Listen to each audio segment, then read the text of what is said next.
What's good, ladies and gentlemen? So today's SK Wealth Academy podcast, I am going to discuss why we should not rely on social media platforms as our major source of news. Now, before I get started, I want to thank my new patrons and welcome my new patrons. And also thank you to each and every patron that's been with me since the jump and helping to continue to support any new content that I'm uploading either on this YouTube channel or on my blog. Okay, let's get started. Now, the interesting thing about people increasingly sourcing almost all their news from social media platforms like Facebook, Instagram, Twitter, and so forth, is that these social media platforms, the owners of these platforms and the operators of these platforms have been censoring people left and right. Now, as a kind of justification for serving as our thought police and allowing us only to read a controlled narrative on the information they disseminate on their social media platforms. They say, well, we really want to get rid of, the really popular term fake news, right? Or any propaganda, while they themselves promote a lot of propaganda on their channels. So again, the problem with that is not the fact that disinformation should be banned. It should be, as long as it can be proven 100% to be disinformation and it's not someone's opinion. But the problem is with social media giants, a lot of time it's their opinion. So it's not based upon fact and evidence, though they are engaging in doublespeak and lying to us and telling us, oh, this is based upon fact and evidence. And I'll give you a few examples as I go along in this video. And recently, Facebook banned 15 journalists from Iran that had basically posted a pro-Iranian government narrative that conflicted with the Western state-produced narrative against Iran. And they also deleted Iranian state media accounts. Now, of course, I understand every state-sponsored media account, and in the US, the mainstream media, the mass media is basically state-sponsored media when it comes to like politics and war and certain subjects. They certainly always toe the official state line, and they never deviate from that. So, the interesting thing is that in spending time in China, and most of the friends that I had spoken to that live in China, they said, well, the difference between us and people in the Americas, for example, is that we understand that our state-owned media channels disseminate so much propaganda, we don't believe it. They said, well, in the West, and a lot of Americans, or that the American expats living in China they spoken to, they said they believe everything on CNN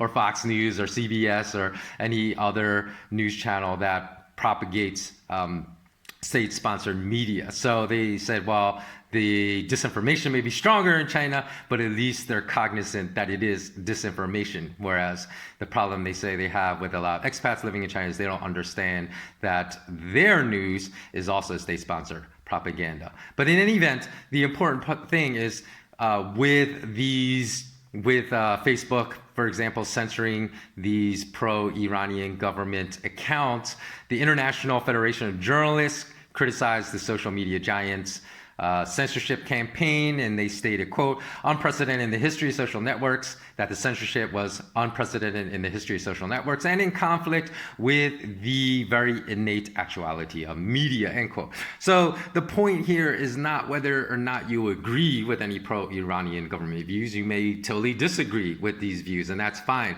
But the point is that every one of us should have a right to read dissenting news and to decide for ourselves using our own brain and critical thinking skills what is true and what is state-sponsored propaganda. But not even given the opportunity to hear these dissenting views, then we are having a narrative jammed down our throats as the only quote-unquote correct one. So it's just dissenting views. It's not even if I went and checked some of the information about some of the accounts that were banned by Facebook, and they're not promoting hate speech, death to America rants, but merely providing the flip side of the coin of the same political issue that the owners of Facebook don't want you to know. So in any free society, they will allow dissent because dissent is important to the freedom of that nation and the freedom of its citizens, because Again, if you can't hear dissenting views,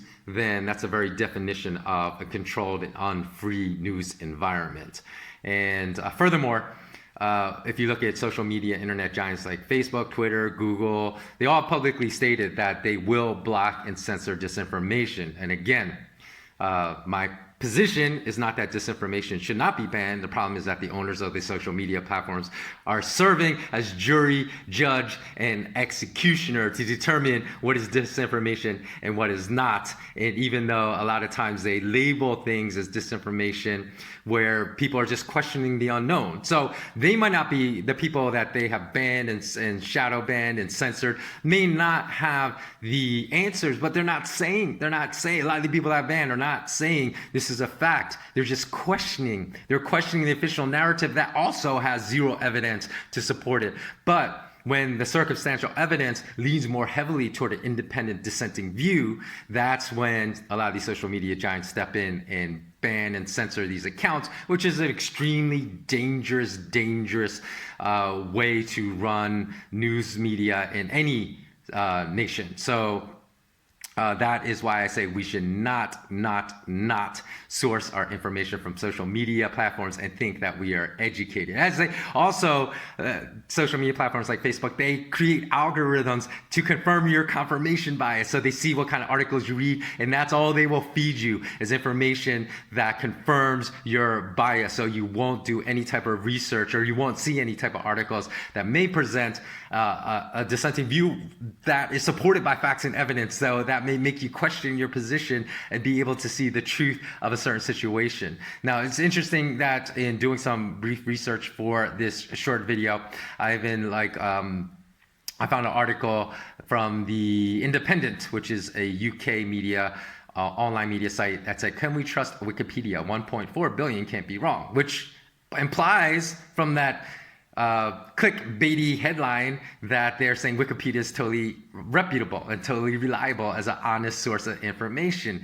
However, that's the problem too, is a lot of these headline editors for these sites are incented to make the most sensationalistic headlines possible. Because when I read the actual body, the text of that article, the author concluded, which, the author, most instances of any type of mass media, they do not write their own headlines. There's like a headline copy writer that writes all these headlines, and they try to make them as clickbaity as possible. The author wrote, the answer is, this is quote, the answer is we can't trust Wikipedia, we can trust Wikipedia, just about as much as we can trust anyone who tells us anything. Meaning any friend that just speculates about any type of subject. But Wikipedia, perhaps contrary to popular belief, isn't a source of information at all, end quote. So that was the author's conclusion, which is the exact opposite of what the headline read. But the unfortunate thing is, with our 5-second attention span today, a lot of people just read headlines and think that that is the news, and they don't bother to read the body of the text, which often contradicts the very headlines of that article. Now, Larry Sanger, who co-founded Wikipedia in 2001, said that Wikipedia is now a bastion of misinformation, disinformation, but yet Google returns Wikipedia as one of their primary top sources whenever people search for information using their internet search engine. So Larry Sanger said, quote, "Another hurdle was to figure out how to rein in the bad actors so that they did not ruin the project for everyone else." The actors mean the people that edit all the information on Wikipedia. And said, "Unfortunately, we did not come up with a good solution for that one." And said, "As a result, Wikipedia is a, quote, broken system," end quote. And even when I went on Google Internet Search Engine and this was the exact search term, I said Wikipedia is unreliable.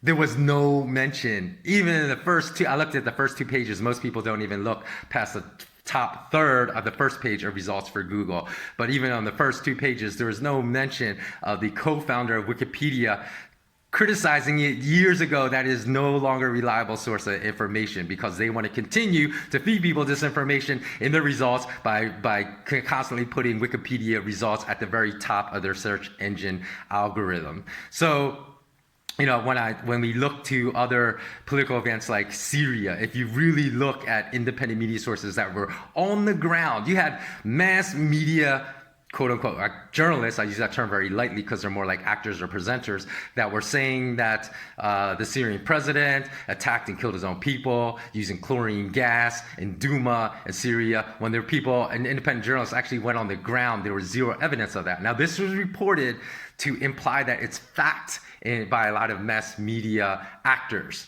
that call themselves journalists. And when you look at the bulk of the information that came from independent journalists who actually were there on the ground, saw the gas canisters, looked at stuff that looked staged, and discovered there was zero evidence of chlorine gas at significant amounts in the air. They went to hospitals, interviewed patients. They didn't find any patients that were suffering from chlorine gas poisoning. A lot of the photo images that people saw was just from dust inhalation. So they interviewed people, and the preponderance of evidence showed there was no gas attack that was executed by the Syrian president. But people don't hear this because they don't actively search for any type of narrative other than the one that is fed and very tightly controlled by people at the top that are either neocons. They try to rally public support for a military theater operation and whatnot. And again, even with the Hong Kong narrative, and I've been living in Asia for over 10 years. I've visited Hong Kong many times, and I understand that even 10 years ago, young people were disenchanted in Hong Kong because it's one of the most expensive, it is in fact the most expensive rental market in the entire world, 30% more expensive than Sydney right now. And so the quality of life, due to the wealth inequality, the burgeoning gap in the wealth inequality between the uber rich in Hong Kong and the middle class and the poor, this was boiling. It was a slow burn over decades, but this is never reported as a source of the discontent of many of the young people in Hong Kong, because you can go back 5 years and find videos of where people that grew up their whole lives in Hong Kong, just graduating from university, said they were going to be forced to move out of Hong Kong because they could not afford to live there. So if you report this truth, which goes against the Western narrative, this is all about a fight for democracy and freedom against, the dictatorship in China. Now, that is part of the component. I'm not saying it's like a total lie, but I'm saying that it's very dangerous when nobody can present a dissenting view to the popular narrative that is rooted in truth, and then they're shadow banned and they're censored by the social media platforms. And also, when we look at the most relevant topic right now, the Wuhan coronavirus, it's really interesting because there are probably more unknowns than knowns regarding the data coming out about the infection rate, who patient zero is, the mortality rate, and whatnot. But again, if you question the official narrative, which is not based upon facts, not based upon evidence, and whereas the preponderance of evidence points to a dissenting view of the narrative that's being propagated in the mass media, again, you are shadow banned or censored or called a conspiracy theorist by these social media platforms. So I basically just encourage everyone to remain curious. That's why I always end all my videos with, as always, remain intensely curious, because curiosity leads to intellect, leads to being able to basically wade through the rubbish of disinformation in mass media that they're presenting as a truth, which is non-fact based, non-evidence based, just speculations, just official narratives that they want to propagate to get everyone to believe a certain narrative. So I encourage everyone to basically source your news from independent media sites and come up with your own assessment. Unfortunately, we cannot rely on mass media to tell us the truth anymore. So you have to do your own research to really understand, especially upon controversial topics. So anything that's rooted in fact or is not a controversial topic, then of course you can still source from mass media. But anything that is of controversy where they're trying to sway public opinion, I really heavily encourage, if you are interested in rooting out truth, to do your own independent research. And even with sites that I have used in the past, like Democracy Now! Is one that I've looked at. I found a lot of disinformation on that site as well. So you have to find certain journalists that the preponderance of time you find the work to be very accurate, because you can't look at any site, even like CNN, say everything CNN says is wrong. I'm sure there's some things on that site that are right, and you can't say for some sites where even 80% of the information is right that they never will propagate disinformation as well. So you always have to remain discerning in this endeavor. So I think that about wraps up what I wanted to say, and let me know what you think below. Please do comment below, because I make these videos because I want to basically try to cultivate some type of conversation about these points, because I think I'm discussing points I think are integral to our freedom in the future. And that's important to discuss the topics and try to get some type of public discourse going. Now, in the videos, for anyone that comments within 12 hours, I will also reply back to those videos. And if you're interested in learning more about what type of content that my patrons receive, then please just go to patreon.com/skwealthacademy. I'll put the link in the video below. So that's all for today. Have a very, very blessed day. And as always, remain intensely curious.